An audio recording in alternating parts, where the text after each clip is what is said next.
The Imperial Chamber floated in the void between galaxies, a construct of pure crystallized energy that defied the laws of physics humanity had barely begun to understand. Inside, 12 beings sat around a circular table that seemed to be made of condensed starlight. Each represented one of the ancient empires that formed the Zalarian Collective, and each had ruled their corner of the universe for longer than most civilizations had existed. Today they were bored. Commander Vexiel, whose species had evolved from silicon-based predators, tapped 6 of his 12 fingers against the table. The sound echoed like wind chimes made of glass. He had lived for 4,000 years and attended 10,000 council meetings. This one ranked among the most tedious. The hologram at the center of the table displayed the planet Veyrath, a world of purple skies and silver oceans. Its empress had died 3 cycles ago and her throne sat empty. According to the ancient laws that governed the collective, the throne would choose its next ruler. All they had to do was present candidates. They had presented 217 candidates. The throne had rejected every single one. High Chancellor Morath, a being of pure energy contained within a floating sphere, pulsed with irritation. Her voice filled the chamber like distant thunder. She spoke of tradition and honor, and the sacred duty they all shared. The others had stopped listening an hour ago. Vexiel glanced at Lord Kresh, whose reptilian features rarely showed emotion. Even Kresh looked ready to fall asleep. That was when Vexiel had an idea, a terrible, amusing, wonderfully inappropriate idea. He stood interrupting Morath mid-sentence. She flickered with anger, but he ignored her. Instead, he gestured to the hologram and changed the image. Now it showed a small blue planet in a distant corner of the 12th galaxy, a planet the collective had been monitoring for centuries but had never officially contacted. Earth. The beings around the table stirred. Some leaned forward with interest. Others recoiled in disgust. Humans were primitives, barely capable of leaving their own solar system. They fought wars over resources they had in abundance. They poisoned their own world while dreaming of the stars. They were, by collective standards, little more than clever animals.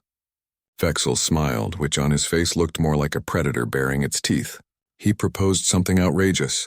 Why not take a human and place them on the throne as a joke? The throne would reject them instantly, of course. No primitive species had ever been accepted by any of the ancient seats of power. But it would be entertaining. It would prove once and for all that the throne was broken and needed to be replaced with a more sensible system. Like voting, or combat trials, or literally anything else, the chamber erupted in debate. Half the council members were scandalized. The other half were intrigued. After 2 more hours of argument, they voted. 7-5 in favor of the experiment. They decided to choose a human at random. No warriors, no leaders, no one special. Just an ordinary human. That would make the rejection even more definitive. The quantum scanners swept across Earth, analyzing millions of candidates. Finally, the system selected one. Jake Morrison, age 32, occupation librarian. Location Seattle, status single, threat level 0. Perfect. Jake Morrison was having a completely normal Tuesday when his life ended and began again in the same instant. He was shelving books in the history section of the downtown library, humming quietly to himself. It was almost closing time and the building was nearly empty. Just him and Mrs. Patterson, who came every Tuesday to read romance novels in the corner. He reached for a book about ancient civilizations when the air around him began to shimmer. At first he thought it was a trick of the fluorescent lights. Then his hand passed through the book instead of touching it. He watched, too stunned to be properly afraid, as his entire body became translucent. The library vanished. For one eternal moment, Jake existed nowhere and everywhere at once. He saw colors that had no names and heard sounds that bypassed his ears entirely. His mind tried to process the impossible and nearly broke from the effort. Then he was somewhere else. Jake fell to his knees on a floor that felt like polished marble, but looked like captured lightning. His stomach lurched and his head spun. He gasped for air and was relieved to find he could still breathe. That seemed important. When his vision cleared, he found himself in a throne room that made every palace on Earth look like a garden shed. The ceiling stretched so high he could not see it. The walls were covered in symbols that seemed to move when he was not looking directly at them. And there at the center of the room on a raised platform sat a throne carved from a single massive crystal. But the throne was not the strangest thing. The strangest thing was the 12 alien beings standing around the room, watching him with expressions that ranged from curious to disgusted. Jake's mind tried several times to make sense of what he was seeing. It failed. He settled for staring. Vexel stepped forward, his crystalline body refracting the ambient light into rainbow patterns. He spoke, and somehow Jake understood the words despite them being in no language Earth had ever produced. Some kind of translation technology. His rational mind suggested helpfully before shutting down entirely. The alien explained the situation with the casual tone of someone describing the weather. Jake had been selected for an experiment. He would sit on the throne. The throne would reject him. Then he would be returned to Earth with his memories erased. Simple. Easy. Nothing to worry about. Jake wanted to argue. He wanted to demand explanations and assurances and maybe a lawyer. Instead, he found himself being guided toward the throne by invisible forces. His feet moved without his permission.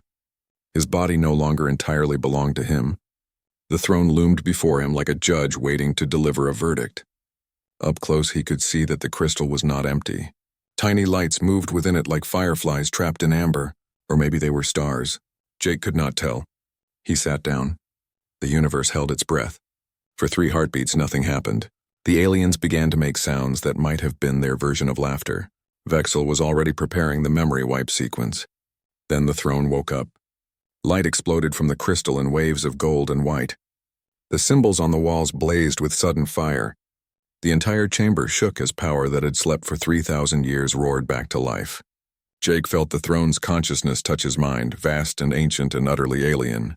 It examined him, pulling apart his thoughts and memories like someone flipping through a book. And then it spoke, not in words but in pure meaning that bypassed language entirely. It said one thing, and that thing echoed through every mind in the chamber. Accepted. The aliens froze. Vexel's amusement turned to horror. Morath's energy sphere pulsed wildly with shock. Even Lord Kresh showed emotion, his eyes widening in disbelief. Jake sat on the throne, now glowing with the same golden light that surrounded the crystal. He had no idea what had just happened, but he knew with absolute certainty that his life would never be normal again. In the back of the throne room, a holographic display activated automatically. It showed an official declaration in 12 languages, including one that translated to English. The words made Jake's blood run cold. By the authority of the throne of Veyrath and the ancient laws of the Zellarian Collective, the human Jake Morrison is hereby declared Emperor of Veyrath and Protector of the 12th Galaxy. Any attempt to remove him by force will be considered an act of war against the Collective itself. The aliens began arguing immediately. Their voices rose in pitch and volume, creating a cacophony of alien languages that the translation technology struggled to process. Jake caught words like impossible and mistake and we are all doomed. He tried to stand, but the throne held him gently in place, not as a prison but as a parent might steady a child learning to walk. He looked down at his hands and saw they were shaking. Across the palace, in the forbidden forests that grew in the shadow of the eastern mountains, an elf opened her eyes. She had been meditating beneath the silver trees when the throne's awakening rippled through the fabric of reality. Every magical creature within 1,000 miles had felt it. The ancient power that protected Veyrath had chosen a new guardian. Lyra rose to her feet in one fluid motion. Her armor, made from scales shed by her dragon companion decades ago, caught the purple light of the twin moons. She was tall and lean, with dark hair that fell past her shoulders and eyes that held the silver glow of her people. The last of the Moonshadow Elves, the last guardian of the old ways. Next to her, Ember lifted her massive head. The dragon was young by her species standards, barely a century old. Her scales rippled with colors that shifted like oil on water, and her eyes burned with inner fire. She snorted, sending small flames dancing through the air. The dragon's thoughts touched Lyra's mind through their bond. Something had changed. Something important. The magic felt different now. Wrong, but also somehow right in a way neither of them understood. Lyra gathered her weapons with practiced efficiency. 2 long knives forged from meteoric iron, a bow made from wood of the extinct star trees, a quiver of arrows fletched with phoenix feathers. She had been waiting for this moment for 15 years, ever since the Empress had died and left the throne empty. It was time to return to the palace. Tim! Jake Morrison had been Emperor of Veyrath for exactly 3 days, and he was fairly certain he would not survive the 4th. The palace was a maze of corridors that seemed to rearrange themselves when no one was looking. Every room held dangers he could not begin to understand. The food might be poisoned, though the servants assured him it was not. The water might contain nanobots designed to control his mind, though the scanners showed nothing. Even the air itself felt hostile, as if the very atmosphere resented his presence. He sat in what the attendants called the small dining hall. Though it was larger than any building Jake had ever been inside on Earth, the table could seat 200 beings. He sat alone at one end, picking at something that looked like fruit but tasted like cinnamon-flavored metal. A soft chime echoed in his skull, making him jump. He was still not used to that sensation. The sound came from inside his head as if his own thoughts had learned to make noise. A voice followed the chime, female and calm and artificially precise. She introduced herself as Kira, an artificial intelligence that had been embedded in his neural pathways the moment the throne accepted him. Every emperor needed a guide, she explained, someone to help them navigate the impossible complexity of ruling 12 galaxies. Jake set down his fork and rubbed his temples. He asked Kira how many people wanted him dead. Her response was immediate and terrifying. 17 formal assassination contracts had been filed through official channels. 43 informal attempts were being planned through unofficial networks. An additional 92 groups were debating whether killing him would be worth the political consequences. Jake felt his appetite vanish entirely. He asked why they did not just remove him from the throne and send him home.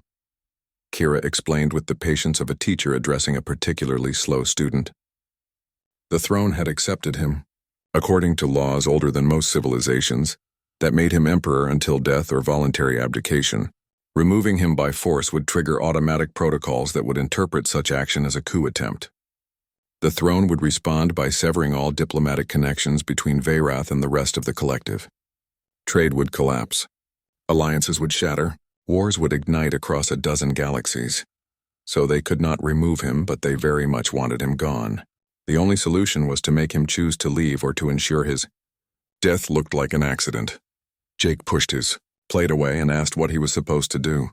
Kira suggested he start by learning the basics of galactic politics, xenobiology, quantum economics, and the 743 languages spoken by the collective's major species.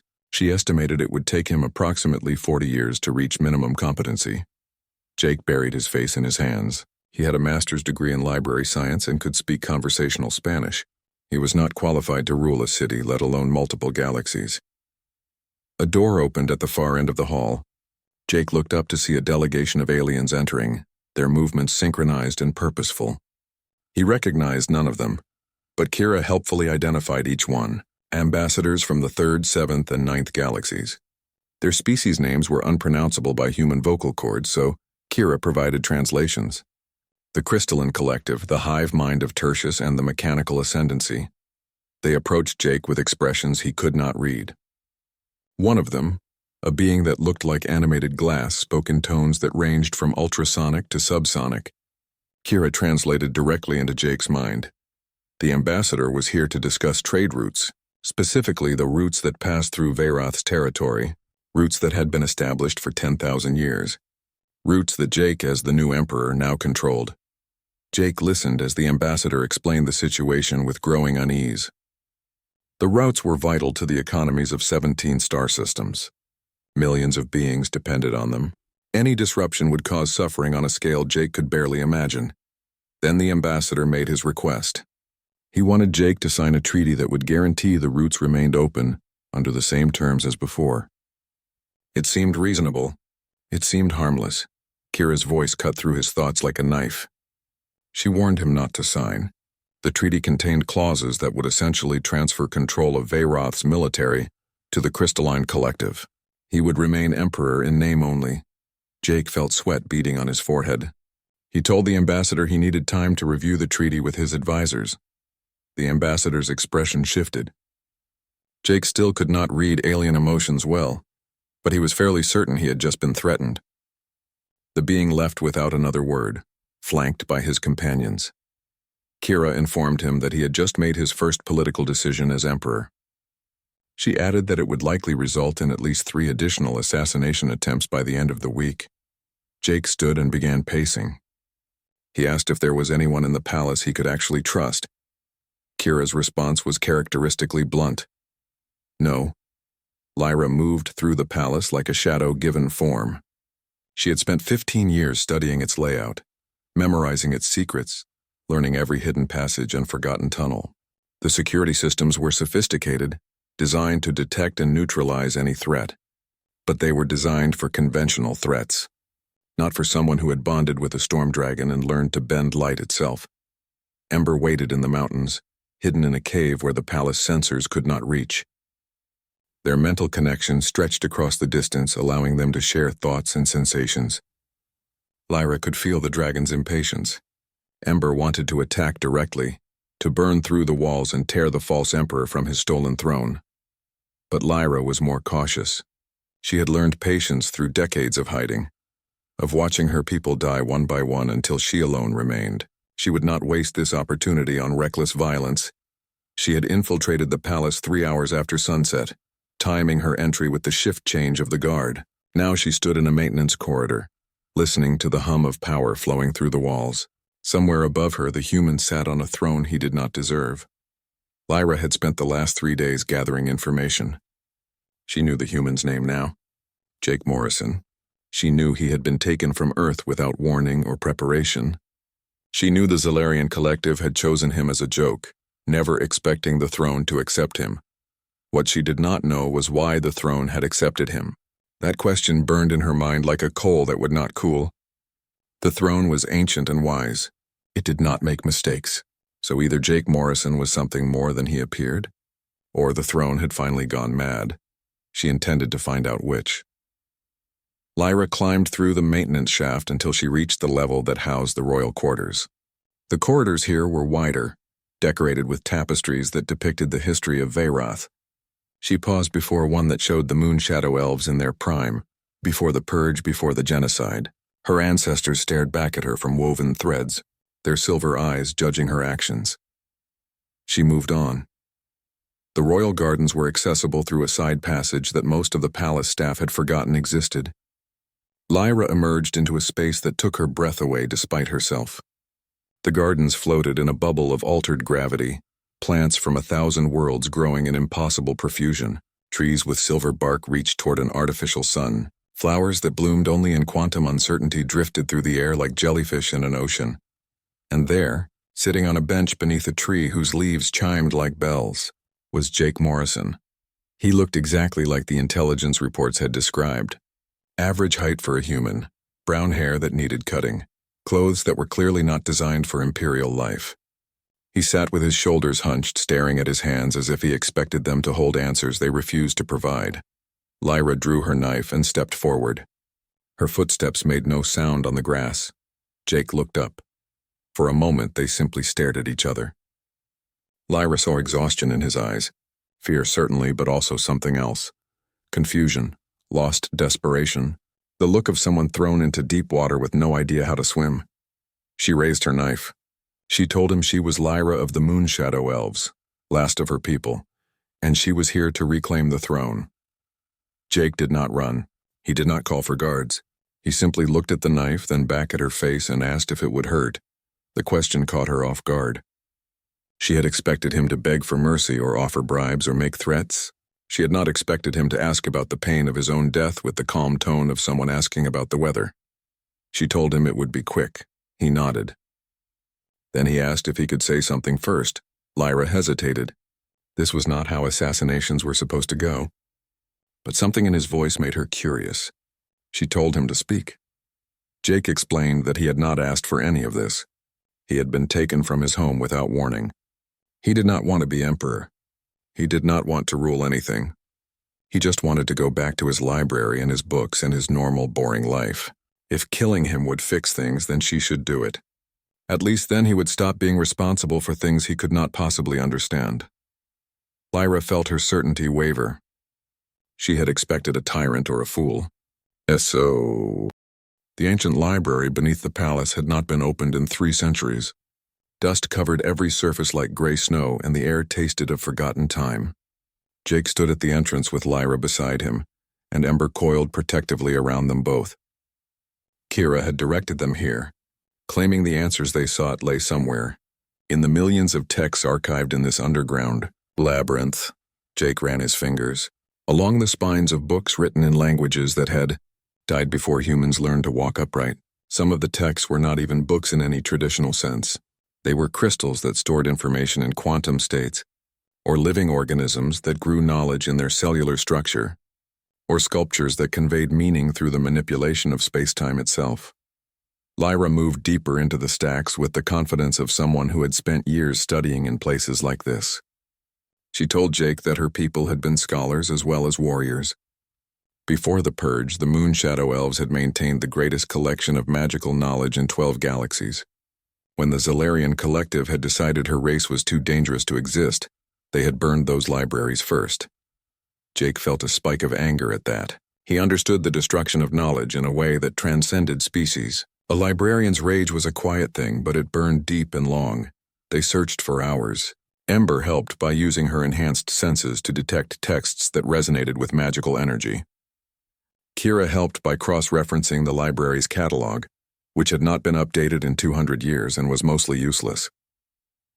Finally, Lyra found something. A text carved into sheets of metal so old they had begun to decay at the molecular level. The language was Proto-Elvish, one of the root tongues from which most magical languages had evolved. She read slowly, translating as she went. The text spoke of the old gods, beings who had existed before the current universe had taken its present form. These entities had created certain races as experiments, as tools, as keys to unlock potential futures. Most of these created races had died out or evolved beyond recognition, but some remained, carrying genetic markers that even they did not know they possessed. Humans were one such race. According to the text, humans had been designed as a failsafe. If the natural evolution of the universe led to tyranny and stagnation, if the dominant species began to crush all diversity and freedom, then humans would serve as a reset button. They carried the genetic code that could interface with the ancient weapons the old gods had left behind, weapons like the throne. Jake felt his blood turn cold. He asked if the text was saying he was some kind of biological key. Lyra nodded.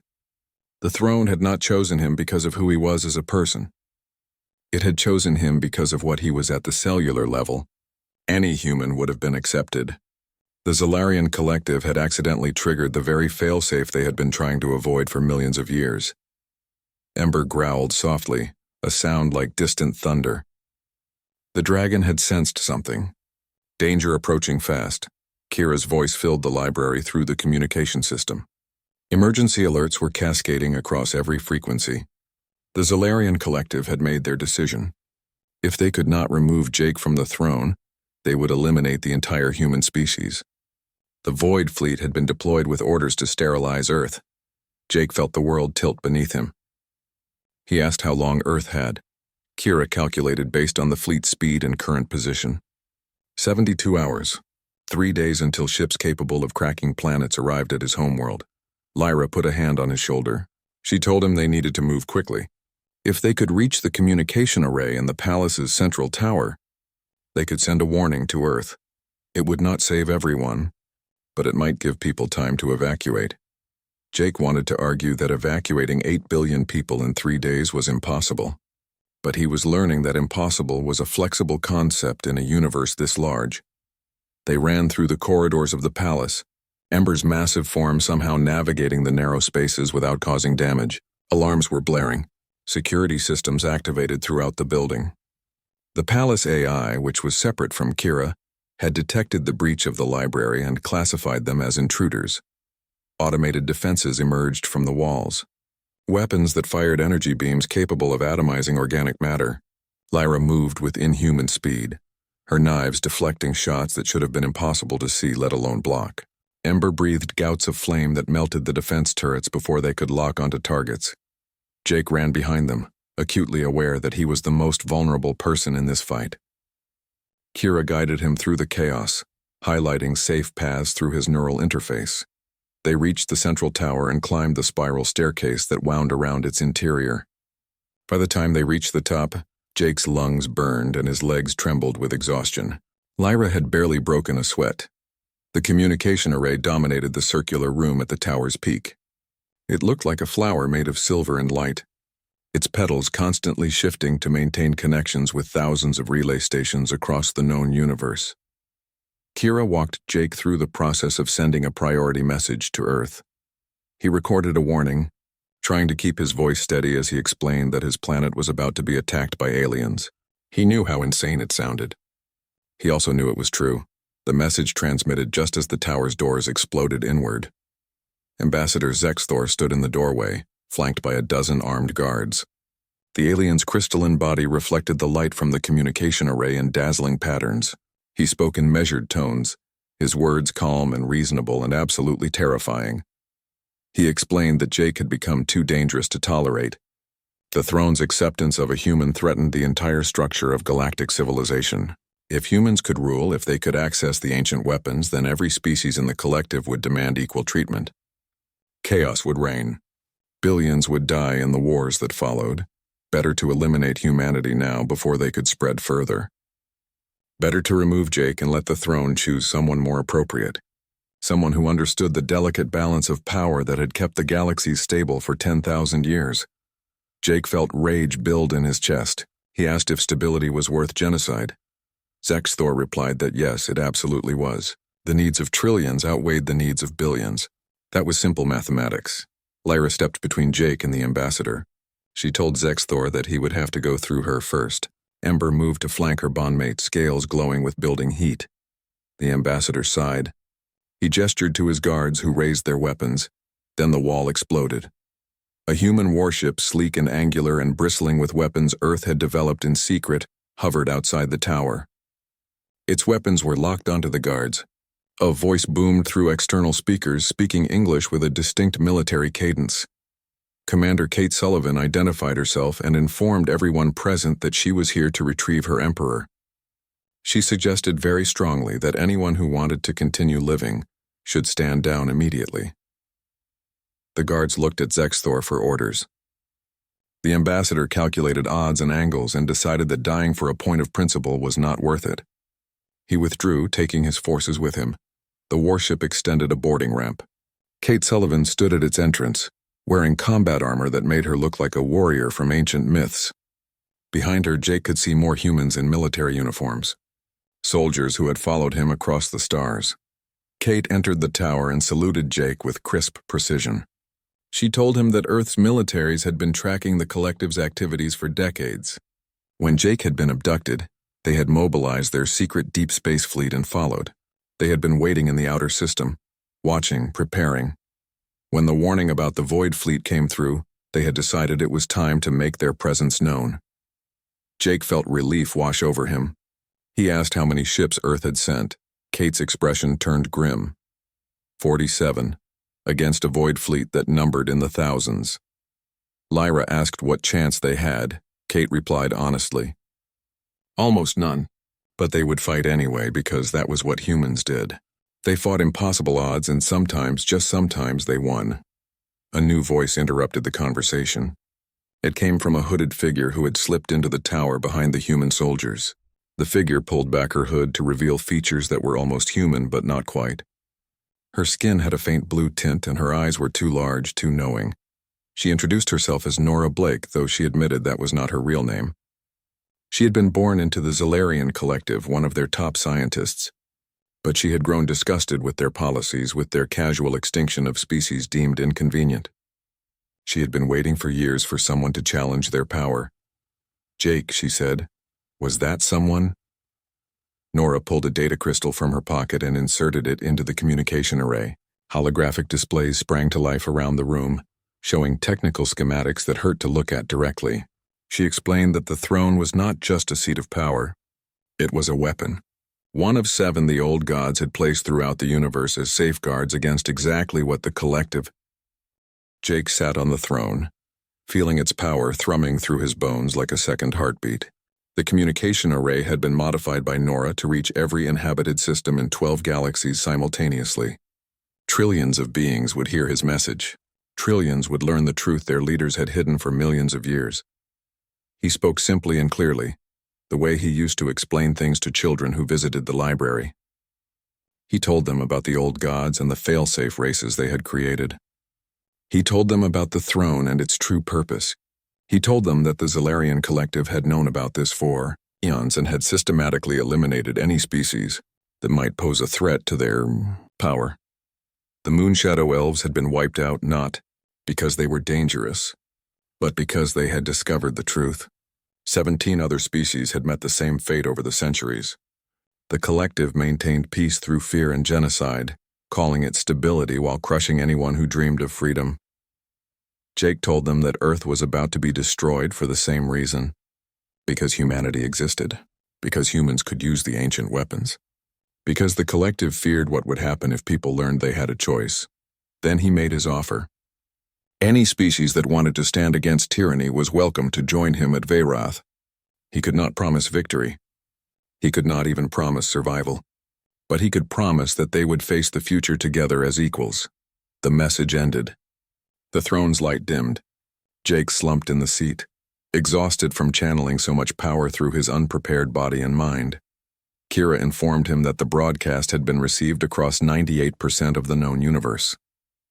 Responses were already flooding in. Some were messages of support. Some were death threats. Many were simply people asking if any of it was true. But what mattered most were the ships. Within the first hour, 200 vessels from 30 different species had altered course toward Veyrath. By the 6th hour, that number had grown to 3,000. By the time the Void Fleet entered sensor range, over 10,000 ships surrounded the planet, representing more than 100 species. It was still not enough. Kate stood on the bridge of her flagship. A destroyer Earth had named the Defiant. She watched the tactical display and felt her stomach drop. The Void Fleet numbered 15,000 ships, each one larger and more powerful than anything humanity had ever built. They moved in perfect formation, a wall of metal and energy that blotted out the stars. She opened a channel to all allied vessels and gave her orders. The battle plan was simple, because anything complex would fall apart in the chaos of combat.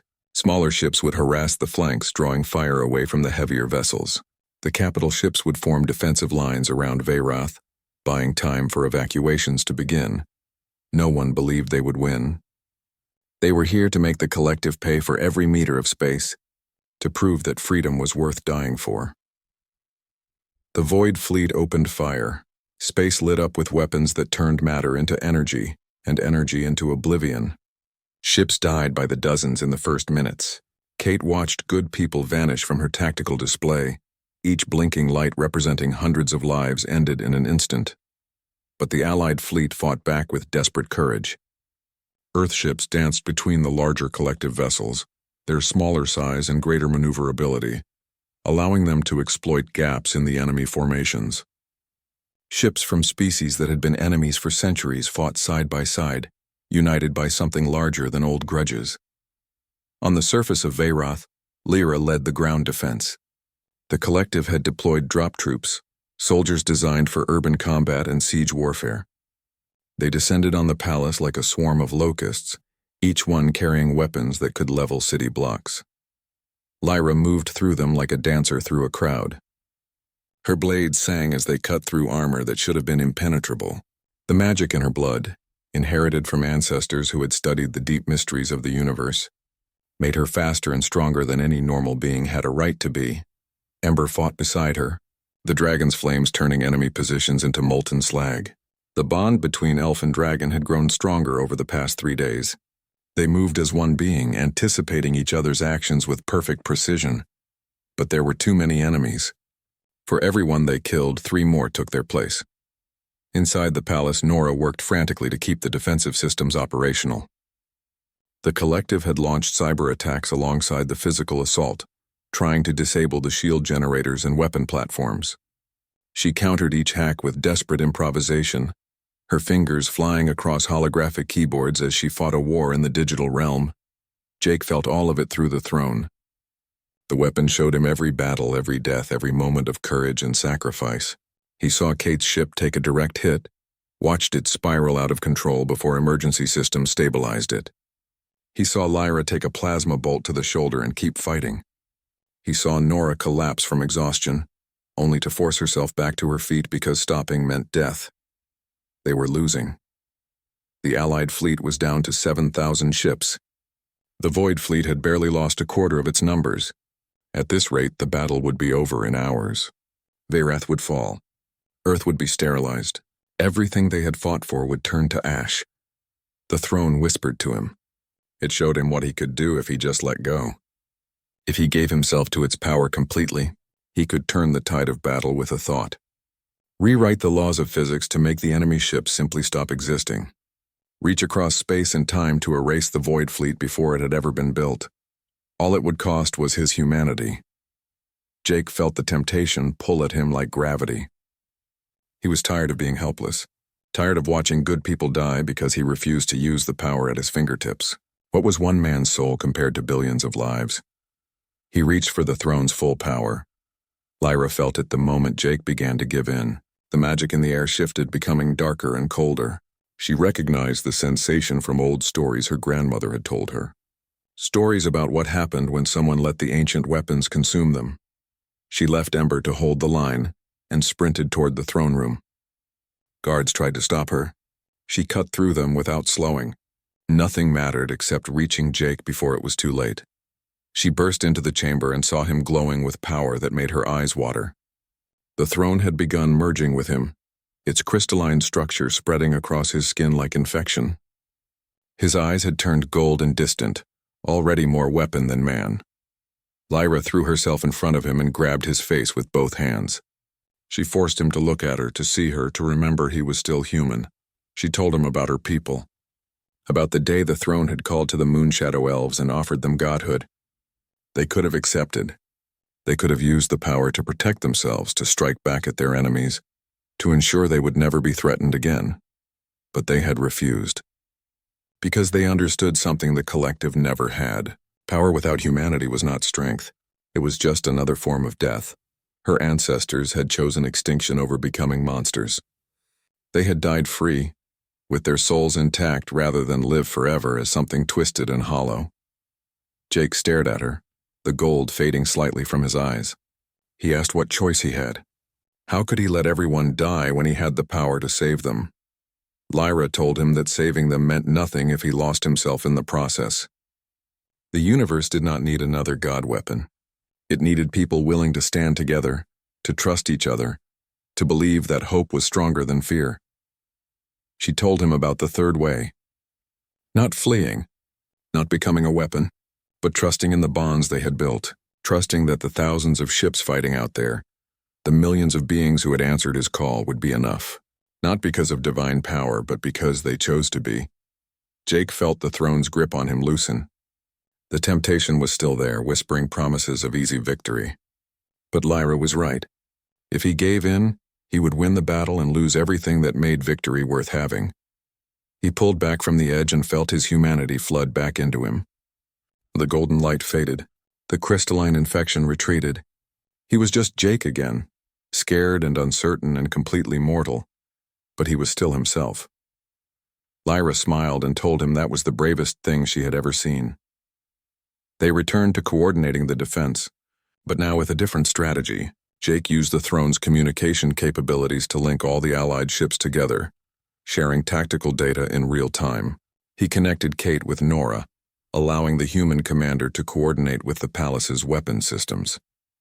He created a network of shared information that turned 10,000 individual ships into one unified force. The tide began to turn. Ships that had been fighting alone suddenly had perfect situational awareness. Attacks became coordinated. Defense became efficient.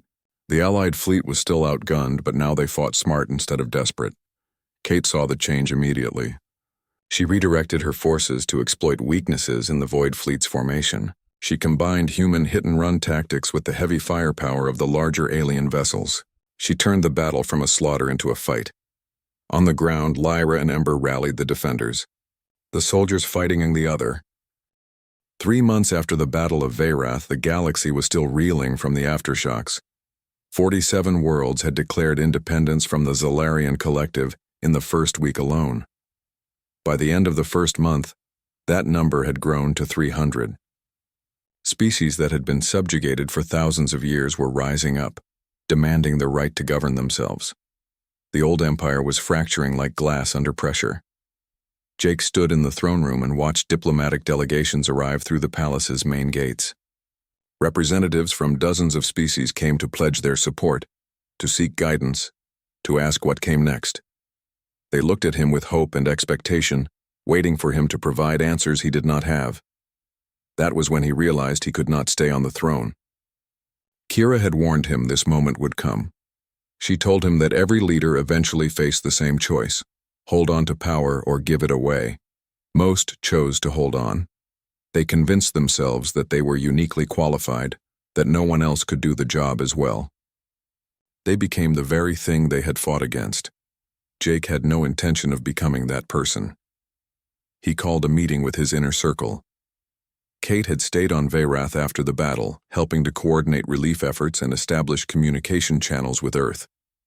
Lyra and Ember had become permanent fixtures in the palace, though the dragons still preferred to sleep in the mountains. Nora worked day and night to repair the damage from the battle and prepare for whatever came next. Jake told them his plan. He would not remain emperor. Instead, he would transform the throne into something the galaxy had never seen before: a tool for cooperation rather than domination. Kate asked how he intended to accomplish that. She pointed out that the throne was designed to concentrate power in one individual. Changing its fundamental nature seemed impossible. Jake smiled and said that impossible had lost its meaning somewhere around the time a librarian became emperor of an alien world. With Nora's help, he began to study the throne's deeper functions. The weapon was incredibly complex, its systems layered upon systems that went down to the quantum level. But at its core, the throne was designed to channel will into reality. The old gods had made it respond to human genetics, not because humans were special, but because humans had not existed when they built it. They needed an operator who could not be corrupted by existing power structures. Jake realized he could use that same principle to reprogram the throne, not to serve one emperor, but to serve a council of equals. The work took weeks. Jake spent hours each day sitting on the throne, carefully reshaping its fundamental structure. It was like teaching a language to something that had never needed language before. The throne resisted at first, confused by instructions that contradicted its original purpose. But gradually, it adapted. Lyra watched him work and saw the toll it took.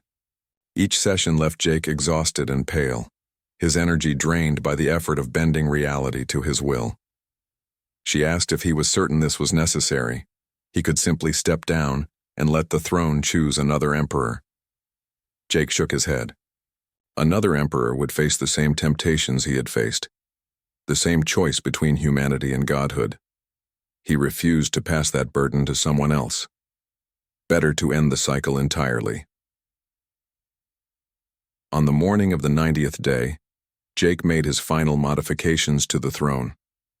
The crystal pulsed with new patterns of light, and the chamber around it began to transform. The walls expanded outward, creating a circular space large enough to hold hundreds of beings. Seats materialized around the edges, each one crafted from the same crystalline material as the throne, but smaller, more humble. The throne itself changed. It became simpler, less imposing. No longer a seat of absolute power, but a focal point for collective decision-making. A place where representatives could come together and have their voices amplified equally. Jake stood before his creation and felt a deep satisfaction. The council chamber, he called it. A place where every species could send delegates to discuss and debate and decide the future together. No single voice would dominate. No single will would rule. He sent out invitations across the 12 galaxies. Every sentient species was welcome to send a representative. The only requirement was a commitment to peaceful coexistence and mutual respect. The response was overwhelming. Within days, thousands of species requested seats on the council. Some were major civilizations with billions of citizens. Others were small enclaves, remnants of nearly extinct peoples who saw this as a chance to be heard. The first council meeting took place on a day that multiple species would later mark as the beginning of a new age. The chamber filled with beings of every conceivable shape and size. Silicon-based entities sat beside organic creatures. Hive minds debated with singular consciousnesses. Species that had been enemies for millennia found themselves working together to solve common problems. Jake opened the session with a simple speech. He told them that this council was not a new empire. It was not a government or an authority. It was simply a forum, a place where beings could come together as equals and try to build something better than what had come before. He reminded them that he was not a king or a president or a divine chosen one. He was a librarian who had been thrust into circumstances beyond his control. If he could adapt and learn, so could they all. Then he stepped down from his position as emperor. Formally and officially, he resigned. The chamber erupted in shocked murmurs. Several delegates asked who would lead if he did not. Others demanded to know who had the authority to make decisions. Jake told them that they did. All of them. Together. That was the entire point. Lyra stood and spoke next. She announced that she would serve as the first guardian of the council chamber. Not as a ruler, but as a protector. Her duty would be to ensure that the space remained safe and neutral, that all voices could be heard without fear of violence or coercion. Ember would serve alongside her, the dragon's presence a reminder that power existed not to dominate, but to defend. Kate followed with her own announcement. She would return to Earth as an ambassador, serving as the bridge between humanity and the wider cosmos. She would ensure that Earth understood the opportunities and responsibilities that came with joining the galactic community. Nora volunteered to maintain the technological infrastructure that made the council possible. She would keep the communication networks open, the translation systems functional, the records accurate and accessible, and Jake declared his new role. He would become the keeper of the Great Archive. Veyrath had the most extensive collection of knowledge in 12 galaxies, accumulated over millions of years. That knowledge needed to be shared freely with anyone who sought it. Jake would ensure that the library was open to all species, that no information was hidden or restricted. He would return to the work he loved, helping people find the answers they sought, teaching those who wanted to learn, preserving the stories and histories that made each species unique. The council debated for hours about the structure they would create. They argued about voting systems and representation, and how to handle disputes. It was messy and chaotic and absolutely beautiful. For the first time in galactic history, beings from hundreds of worlds were trying to solve problems through discussion rather than force. It would not be perfect. Jake knew that. There would be setbacks and failures and moments when the whole experiment seemed ready to collapse. But at least they were trying. At least they were choosing cooperation over domination. The weeks turned to months. The council found its rhythm. Delegates came and went, bringing issues from their homeworlds and seeking solutions. Trade agreements were negotiated. Cultural exchanges were arranged. Species that had never known peace began to explore what it might look like. The Zalarian collective did not disappear. The core worlds that had benefited most from the old system refused to accept the new order. They retreated to the outer edges of known space, consolidating their remaining forces. Admiral Zexthor and other high-ranking officials were reported to be planning a counterattack. But the collective was weakened. Many of their member worlds had defected. Their technological advantage had been reduced as other species gained access to knowledge previously restricted. Most importantly, they had lost the aura of invincibility. The galaxy had seen them retreat, had watched them fail. Fear was a powerful tool, but once broken, it was hard to restore. Jake spent his days in the Great Archive, which had been expanded and renovated to accommodate visitors from across the cosmos. The ancient library that had been sealed for centuries now bustled with activity. Scholars from 100 species worked side by side, translating texts and sharing discoveries. He established a school within the archive. Young beings from dozens of worlds came to learn, to explore, to grow. Jake taught classes on history and philosophy and the importance of preserving knowledge. He showed students how to research, how to think critically, how to question the narratives they had been told. Among his students were young humans from Earth, children who had been born into a universe larger and stranger than their parents could have imagined. They sat alongside Yukshin. There were silicon-based youth who communicated through vibration, energy beings who exist.